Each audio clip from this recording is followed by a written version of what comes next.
Hey guys, welcome to this video. So today I want to make a short and concise video that will describe and explain the strengths and weaknesses of each of the P2P cryptocurrency exchanges. Now, if you're here to this channel, that might mean because you're interested in learning how to debank. Now, it's my belief through cryptocurrency, all the tools have been given to us to be able to debank effectively. If we just use our Bitcoin to hold, there's not really much point of it. So I want to make my channel about helping you debank, and one of the key methods in debanking using cryptocurrency is using P2P cryptocurrency exchanges. So I'm going to get into a list. Now, this list is going to be based on a few criterion. The first is the level of decentralization this exchange has. So there are some exchanges that are going to be, I guess you could say, have more decentralized aspect. Maybe it has non-custodial trading. That's going to be on one side. On the other side, the side that's going to be least rated, are ones where it's custodial or it's a centralized exchange. That means that the person who created that exchange has access to your funds. That's number one. And number two, it's traded in a more the functionality of the website is more centralized on the back end and some other things. So decentralized versus centralized, that's one criterion. The other criterion is liquidity. If you don't have enough liquidity on the exchange, what's going to happen is the people who are selling on that exchange are going to have much higher rates. You want to have more people selling on that exchange, and for more people to be selling on that exchange, you need more people buying on that exchange. So you want this liquidity, so there's a lot of competition between sellers to get more buyers, and that'll push the rate down and you'll get a better rate. And of course that also means you'll just have more sellers on that exchange, or if you're a seller watching this video, you'll have more buyers on that exchange. So those are the two criterion that I'm going to mention, and then there are going to be other things spliced in there here and there. But let's just get started. So the one that if you research about cryptocurrency exchanges, P2P cryptocurrency exchanges, a lot of the people that are really into that, I guess you could say, are the very libertarian type people, or perhaps people you could say are a little bit anarchistic perhaps. And these people are really into the most extreme methods of protecting their privacy and non-custodial trading. And up there, the most highly rated of all of them is one called RoboSats. Now, just a disclaimer, I'm going to go through this list from worst to best. So to give you a hint of how I feel about RoboSats, I'm not very fond of RoboSats, even though it does a number of things that are very good in terms of trying to be non-custodial and trying to retain the anonymity of the buyer and the seller. Where it falls short is actually because of its strength. It's because it uses a number of tools to do these things that I'm going to mention.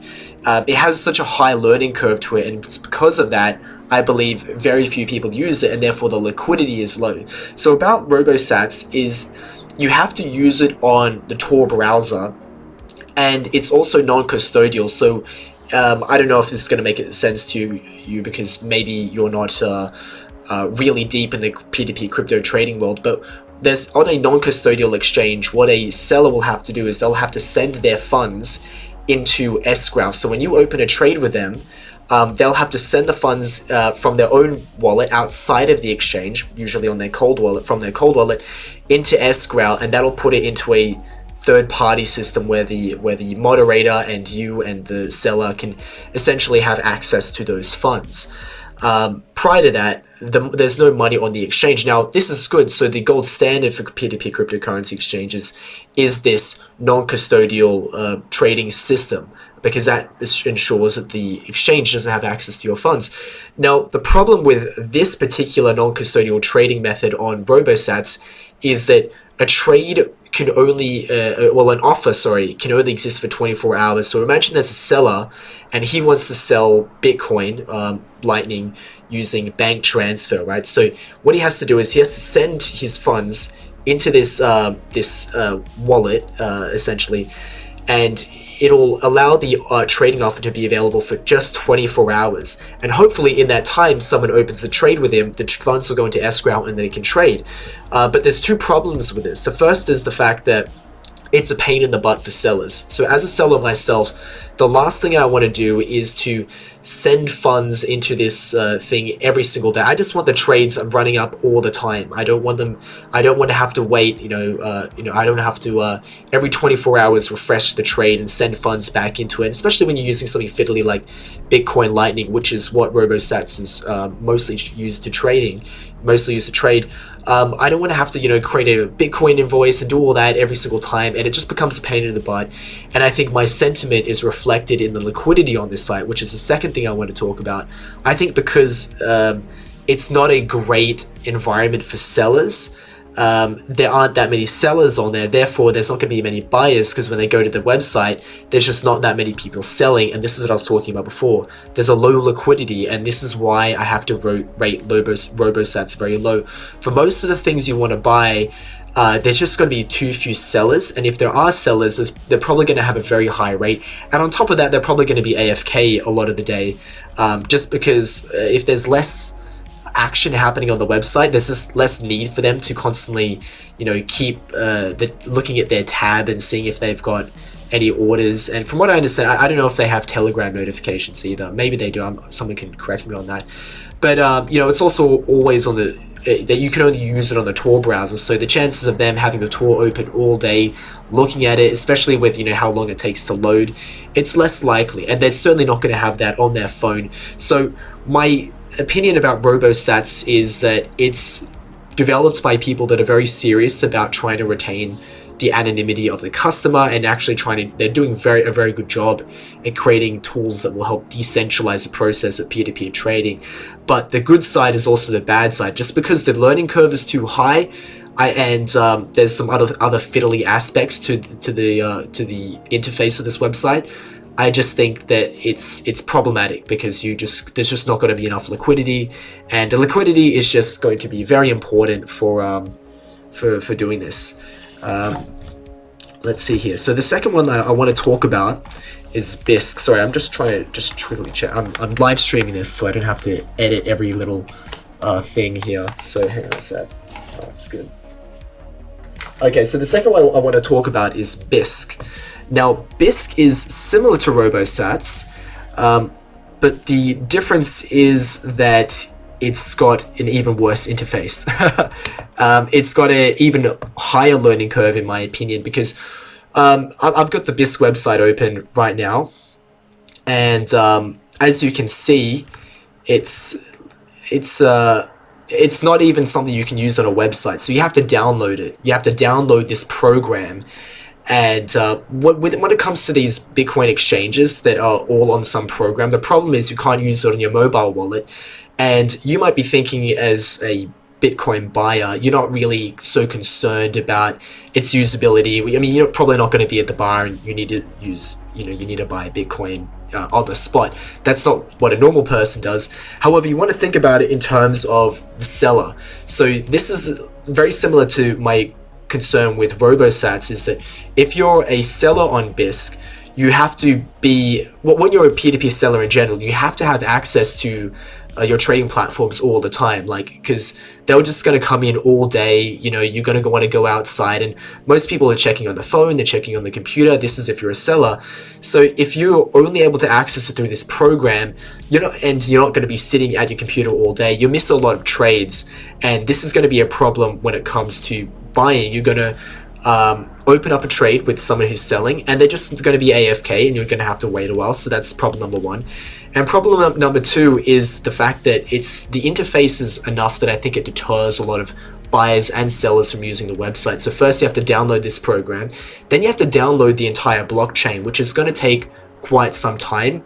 And the interface is just really ugly. I'm not going to open up right now. I can't even be bothered to download Bisq again, download the whole blockchain, and then just show you the crappy interface, just because, yeah, it's just really frustrating, and it's that bad. And because of all these problems, there's no liquidity.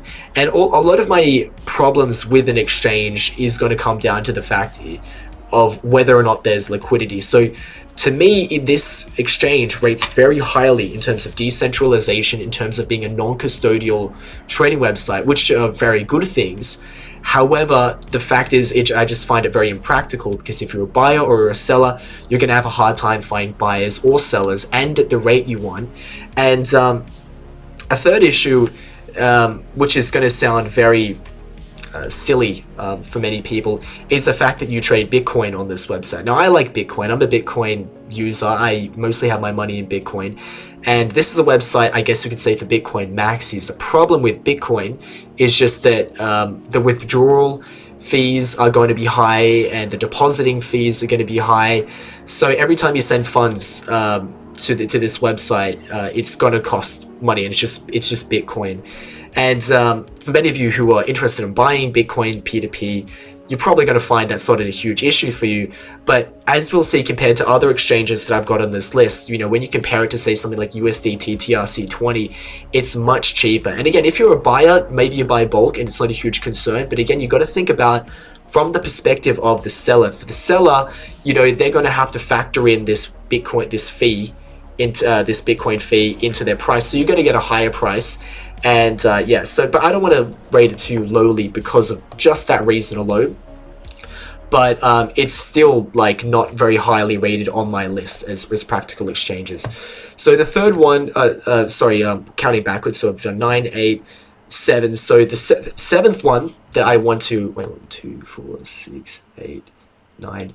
Okay, so 9, 8, 7. Okay, so the next one that I've got here is Paxful, and this is, in my opinion, better than the other ones, but it's also weak in what their strong points was. So what's weak about this exchange is that it's a centralized exchange.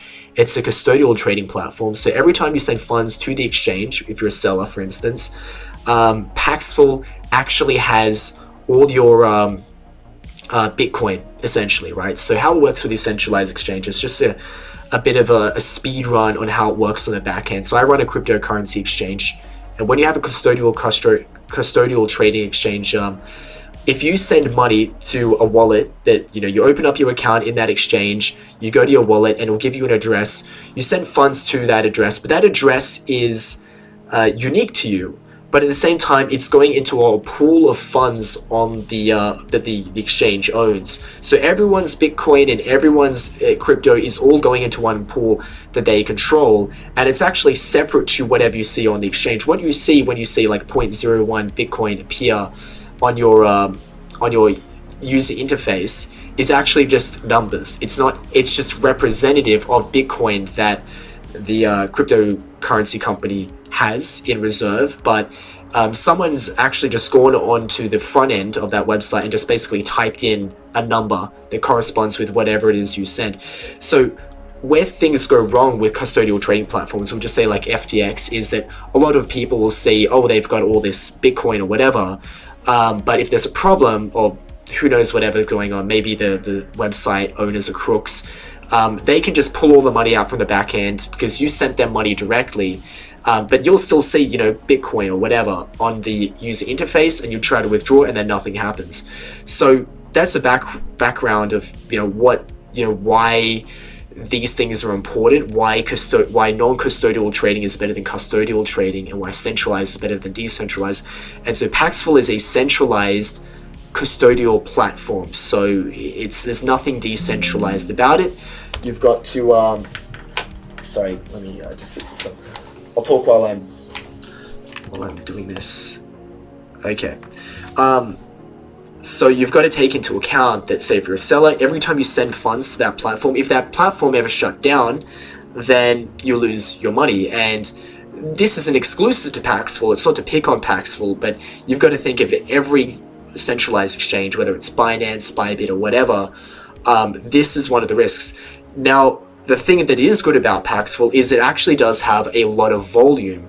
It's got volume for a number of things. It's got volume for bank transfers in all the major currencies. It's got good volume for different neobanks and remittance services from Wise, Revolut, even things like what's it called?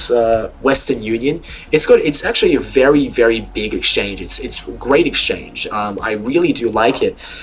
if not for some of the downsides for it. So I mentioned the centralized exchange trading aspect. The other thing I want to talk about in terms of ranking these exchanges is community. So what I don't like about Paxful is the fact that, well, something that the people who made the exchange tried to do, and to their credit, was they're really passionate about decentralized finance like I am, and they believed that they could bring finance to the global south, I guess you could say, these third world countries, and they could reach people who didn't even have banks, which I thought was a very clever idea. And there's a number of people in the world who don't have access to banks, or the fees are high, and if these people had access to peer-to-peer trading, it could actually open up a lot of doors for them, because a lot of people in these countries can't get onto into a crypto exchange, they can't get onto a bank. But if they get Bitcoin, they've actually already got ways that they can use that. Maybe I can talk about this in another video. It's very interesting. But their success in this, marketing to this audience, is also a downside of them, because they do so much marketing, especially places like West Africa, where there's a really big audience for this. The issue is, if you're a normal trader, you're going to be trading with a lot of Nigerians and Ghanaians and other people from West Africa, sometimes East Africa. And to be honest, it does create a much more dangerous trading dynamic for the average trader. I think peer-to-peer trading in general is actually quite safe. When you send payment, you'll always have proof, and if there's a dispute, usually the arbitrage is going to work out in the favor of the person who didn't do the scamming. I actually find it tends to be pretty good. However, if you're trading with people who are more likely to be dishonest, you're going to bare minimum have a lot of time wasting instances, and nobody wants that. And you're just going to be really frustrated with people always trying to scam you. And Nigerians are like the majority of the people on this exchange, as far as I can tell. They're at least 50%. And many of them can be fine, and you need to do your due diligence if you're selling, but you're going to just have a lot of people wasting your time and trying to find the chinks in your armor. So if your game's a little bit off, and you're just not as careful with your due diligence, etc., you're going to find you're just going to fall prey to these people who are very vicious and very trained and very adept at the art of scamming. And if I'm making a video about what I think the best exchange is, I'm assuming there's going to be a lot of new people coming, and I just don't really want to have them subjected to that. So if you're really advanced, I actually think Paxful can be good, because out of all this list, what this exchange does have, it probably has the largest diversity of different payment methods, and the most volume, especially to these ones that are just a little more obscure. So let's move on to the next one. The next one is Noons. Now, for those that are familiar with this stuff, you will think it's very strange that I brought up Noons as the next one. Noons is actually a complete knockoff of Paxful, and if you're curious what happened, there was a corporate dispute within Paxful itself. It shut down for a brief time, and some of the co-founders of Paxful essentially just cloned Paxful in its entirety and created their own website called Noons, and then Paxful came up again, and but now you've got Noons and Paxful. But I bring up Noons because it's still worth talking about. Like, it actually does have like decent liquidity, decent volume. Unfortunately, it is still centralized. It is a custodial exchange. But it does suffer from the same pitfalls. Like, it's still got a primarily like African user base and people that are likely to scam you. My only reason why I rank it a little bit higher is because I actually got banned on Paxful trading, and I lost it in a dispute, and I was really upset about that. And I do find that, I guess because Paxful's so large and because the audience is so crappy, I think the moderators of maybe they're too there's too many of them. They're too spread thin. They suspect everyone, even the slightest thing, if they're scamming. And as a result, I got banned off there, and I'm a legit person. So that's simply why I ranked Noons a bit higher. I think it's just slightly better, but there's not really much I can say about it. The next one I want to bring up is BitValve. BitValve is also an exchange that I can't say I rank terribly highly, but the reason why I've got it up here is because something very bad happened recently, which is that a very popular P2P cryptocurrency exchange called Local Monero / Agora Desk, which if this wasn't taken down, it would have been like at least a top 3 exchange in my opinion. And sorry, I gave it away. So they shut down recently. I think the feds got to them, and this was only last week. And this is a place where you could trade Monero as a P2P exchange, and Monero has a very strong P2P trading community. And what's great about trading Monero for P2P is that the fees are really low and it's very quick. And a lot of the people that are into Monero are already these like hardcore libertarian / anarchist types, and they're very serious about decentralized trading and stuff like that. So because it's shut down, there aren't really any places you can trade Monero, and the only place that actually does actively trade Monero besides local Monero, which is shut down, is a place called BitValve. And BitValve is a place that, in my opinion, it's not a great exchange.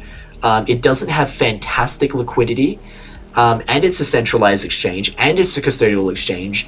It's the kind of thing that I would rank very poorly. It's, in fact, in some senses, about as bad as Nunes and Paxful, because it's also got too many Africans and people from global South, people trying to scam you. But the reason why I rank it a bit high is just because you can trade Monero, and there's a lot of people wondering where they can trade Monero, and I recommend they go to BitValve just because you can do it. Many of them will decide they don't want to do that because they don't like the centralized aspect, which is what I can respect. So I'm going to put it up here, BitValve, and I just want to put a link at the description below. If you want to sign up with BitValve, and if you are one of those people that were very active on local Monero and you want to find a peer-to-peer trading platform where you can trade Monero, look in my description or look in the comments and you'll see a link, a referral for BitValve. I think you get some benefits if you sign up with my referral link. So I really suggest you do that. But yeah, overall, if you're not really interested in trading Monero, then I just can't see how, I can't say for sure that BitValve is necessarily a great exchange. Now, the next one is, I'm sure, going to surprise you quite a bit. The next one on this list, which, and I would say is the 4th best P2P cryptocurrency exchange, is Bybit. So now we're in the second half of the list, and I can say that everything that I mentioned on here from this point on is a good exchange, and I'm going to absolutely recommend it. I'm even going to give you a referral link where you'll get a bonus. Just check it out in the description below. So why would I recommend Bybit? Because as I'm sure you're all familiar, Bybit is a centralized platform. It is a custodial platform.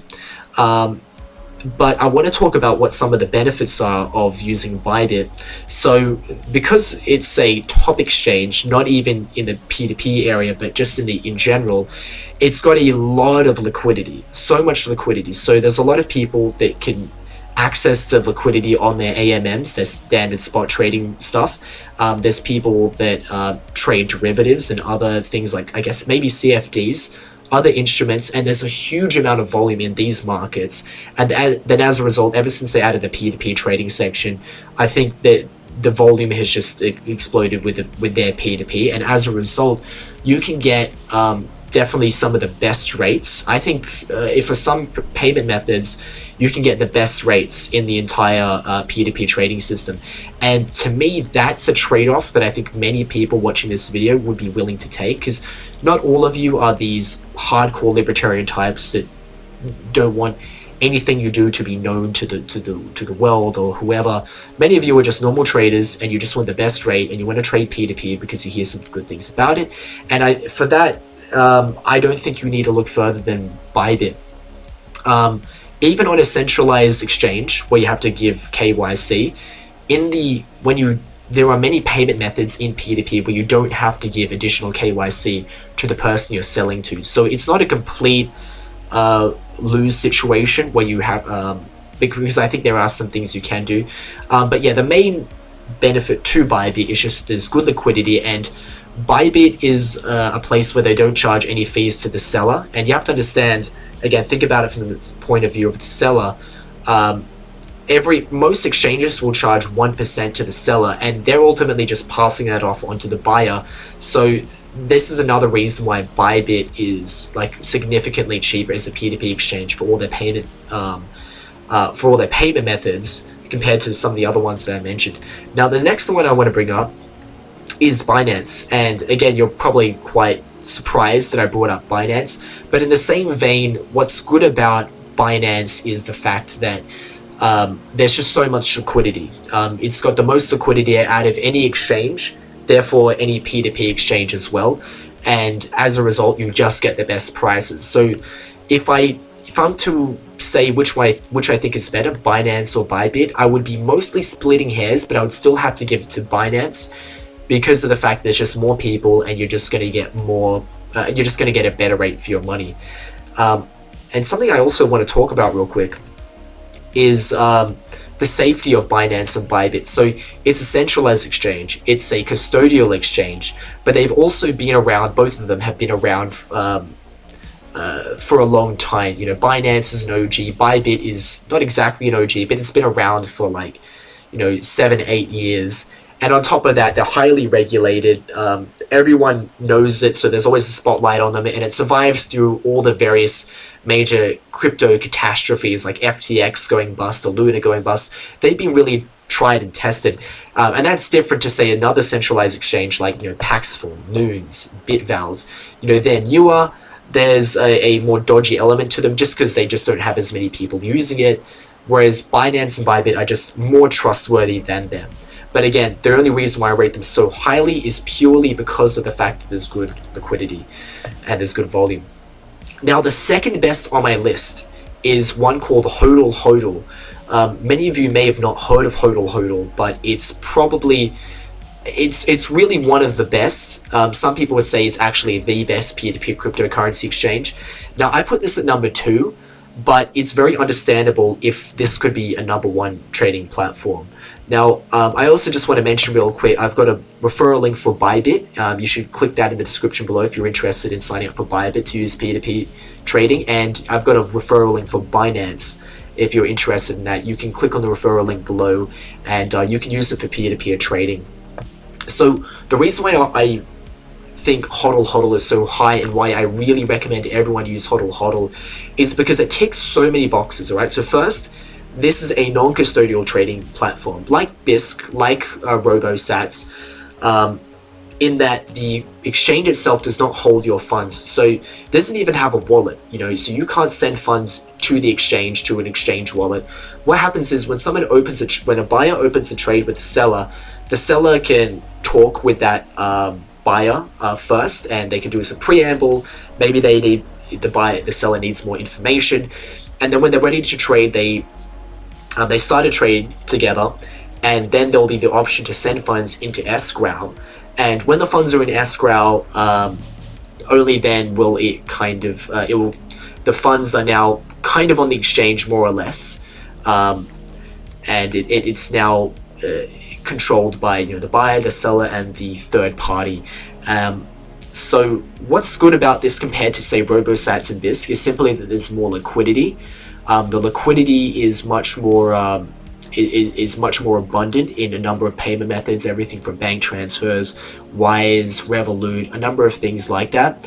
And what it has in advantage over BISC is the fact that Hodl Hodl has a better user interface. It's much more clear how to use, and I think that's one of the reasons probably why it's so much better than BISC and RoboSats. And what else do I want to mention? The other thing about Hodl Hodl that is amazing is that the trading fees are really low. Now, how it works for a seller is that it splits the trading fee in half. So most crypto exchanges, if you're a seller, you'll have to pay 1% unless it's Binance or Bybit. On Hodl Hodl, because of the fact that a seller has to send funds into escrow every single time, it can make it costly. And this is a problem that I was explaining with BISC. It costs money to send funds into escrow for the seller, and then they're going to pass that fee essentially off onto the buyer, making the rates higher and more expensive. What's good about Hodl Hodl is they mitigate this to the best of their ability by lowering the fee much more than other exchanges. So this one is 0.7 to 0.5 depending on how much you trade. I personally, because I've been trading there for a while, I can get like 0.5%, which is really low. And then to make it even better is the fact that to make it even more affordable for the seller, the fee is split between the buyer and the seller. So a buyer only has to pay 0.2% in trading fees, And this is good because even though you might be thinking, well, buyers don't usually spend for trading fees on other platforms, you have to think that ultimately they are receiving that 1% trading fee because the seller is always going to put it onto the buyer, making the overall price higher. But on HODL, they accept that fee and it's only like 2%, and the seller's not going to pump up the price a bit more. And then of course it's good for the seller because it's only 2%, and oftentimes if you're using like something like mempool.space, you can time exactly when you send the Bitcoin transactions to make the transaction fee significantly smaller. And then with that, you can actually end up making more money as a seller. So that's something I really like about HODL. There's other things. One of the downsides about HODL is the fact that, like BISC and RoboSats, there is a bit of a learning curve to it, even though I think the interface is more intuitive. There are some things you are going to want to learn, and they aren't necessarily problems with HODL themselves. It's more with Bitcoin. So when you're trading, when you're buying and selling Bitcoin on a P2P exchange, you've really got to pay attention to the withdrawal fees. So when a trade is, if you're a buyer and you complete a trade with a seller, the Bitcoin funds will be sent directly to your wallet, whichever wallet address you've put in. And if you completed that trade at a time when the fees were extravagantly high, who knows, you could end up spending like $50, $60. I've seen sometimes even $70, $80. It's completely outrageous. And if you're buying like $500 worth of Bitcoin, I mean, that's like minimum 10-15% of the trade, which is really not what you want. But you can easily mitigate this by selecting, you can manually select the SATS/VB. So whenever you're sending a Bitcoin transaction, there's a number you can select, SATS/VB, and that'll determine how long it's going to take for your transaction to arrive and how expensive it's going to be.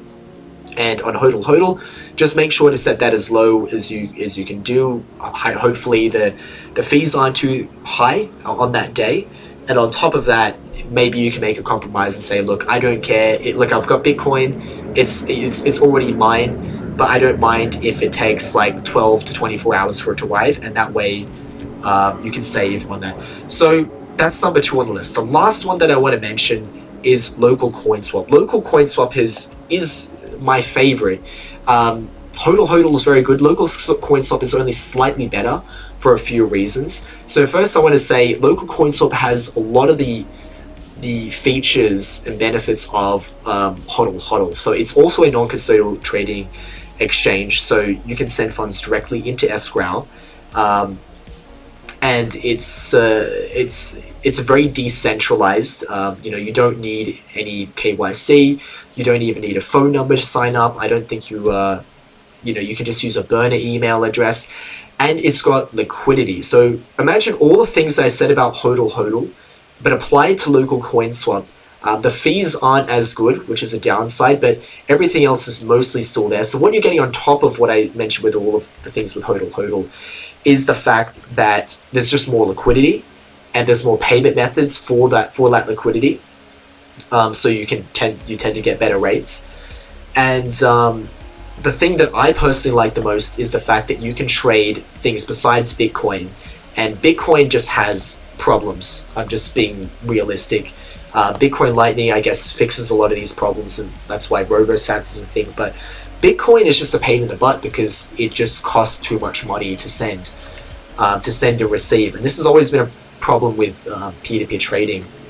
So what's good here is that you can trade in USD TRC20.